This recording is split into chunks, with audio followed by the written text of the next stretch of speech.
حدیث پاک کے اندر ہے کہ زکوٰۃ جس مال کے ساتھ ملتی ہے اس مال کو تباہ و برباد کر دیتی ہے۔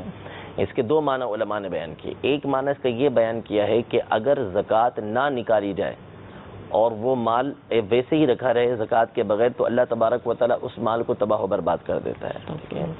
یعنی تباہ و برباد ہونے کا مطلب یہ ہے کہ اس کی برکت جو ہے اس سے ختم ہو جائے گی، ٹینشن ہے اس کی بڑھ جائیں گی، یا ہو سکتا ہے کہ وہ مال چوری بھی ہو جائے۔ دوسرا یہ ہے کہ غیر مستحق تک اگر وہ زکوٰۃ پہنچے، یعنی جو مستحق نہیں ہے اس نے زکوٰۃ لے لی، تو اس صورت میں بھی وہ شخص جس نے زکوٰۃ لی ہے اس کا مال تباہ و برباد ہو جائے گا۔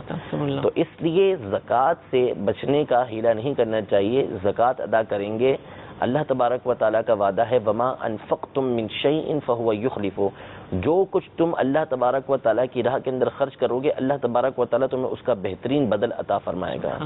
تو زکوٰۃ ادا کرنے سے یاد رکھیے کہ کبھی بھی مال گھٹتا نہیں ہے، اللہ تبارک و تعالیٰ مال کو بڑھاتا ہے۔ زکوٰۃ کے معنی پر غور کریں کہ زکوٰۃ کا معنی کیا ہے۔ زکوٰۃ کا مطلب ہے نشو و نما، کسی چیز کا بڑھنا، بڑھوتی ہونا۔